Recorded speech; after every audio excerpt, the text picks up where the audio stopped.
Magandang umaga mga kabos. At happy Sabado po sa ating lahat. So for today's video mga kabos ay gagawa ko ng isang animal design na naman. At ang aking gagawin mga kabos ay isang ibon. So paano gawin mga kabos? Get your balloons and let's start. So gagamitin natin guys ay isang 260Q na long balloons.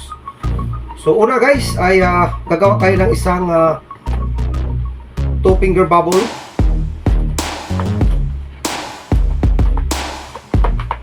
So ano natin guys, i-twist. Tapos sa freeze guys, 4 fingers guys yung sunod. Tapos sa isa ulit na finger bubble, twist.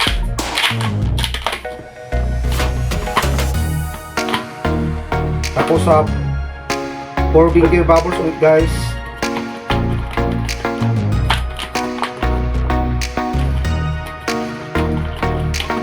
Yan ulit. Tapos sa twist. Tapos susunod guys is gagawa tayo ng magiging kanyang buntot. So 5, 6, 7 finger. Tapos i-ano natin dito guys, twist.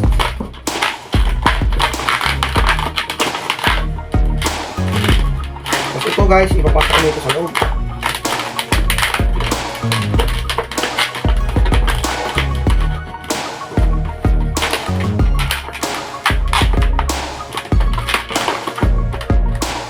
Tapos ito naman guys,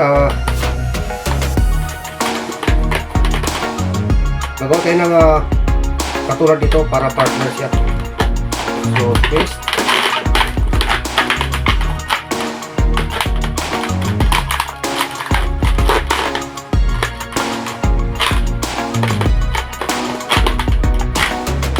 So ito guys yung kanyang magiging buntot.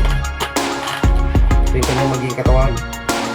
So sunod guys is gagawa tayo ng kanyang pakpak. Tapos bago yan guys, gagawa mo tayo ng kanyang ulo. So press lang natin para makagawa tayo ng kanyang tuka. So ayan i-ano natin guys. Tapos dito. Tapos press lang guys.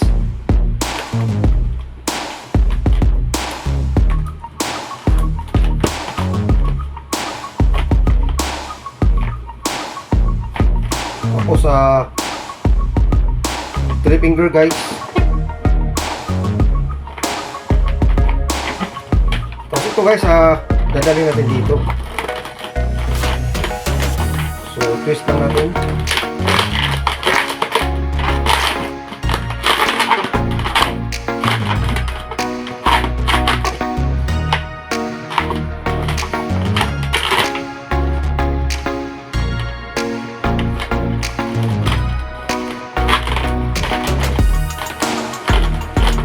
Sunod guys, ito yung kanyang magiging pakpak. So hatiin lang natin sa gitna. Tapos i-twist natin. Tapos 3 finger bubble guys dito sa gitna. Hatiin ulit natin.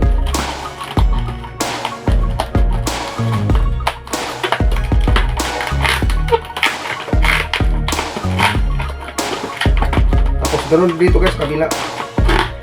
So imamatch lang natin.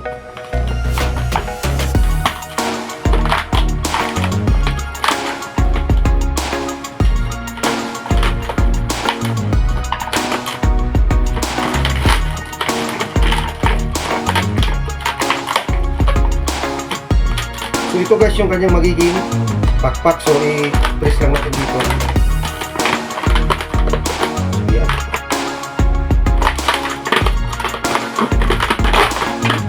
Tapos ito guys, dadalhin natin dito sa kanyang buntot.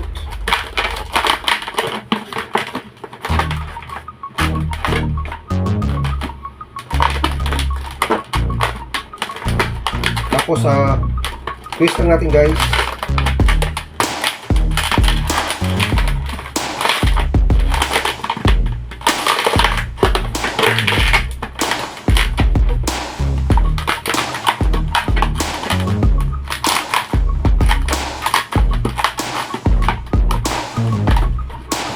So ipipix lang natin guys para mag-progress sa ibon siya. So ayan siya guys, ang ating ibon na ginawa. So ang kulang dito guys is markings na lang para sa kanyang mata. So talagyan natin guys ng markings para sa kanyang magiging mata.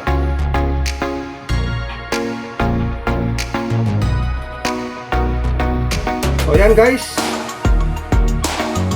ang ating ginawang isang uri ng ibon. So yan mga kabos, ang ating ginawang one balloon bird. Maraming salamat guys, and thank you for watching.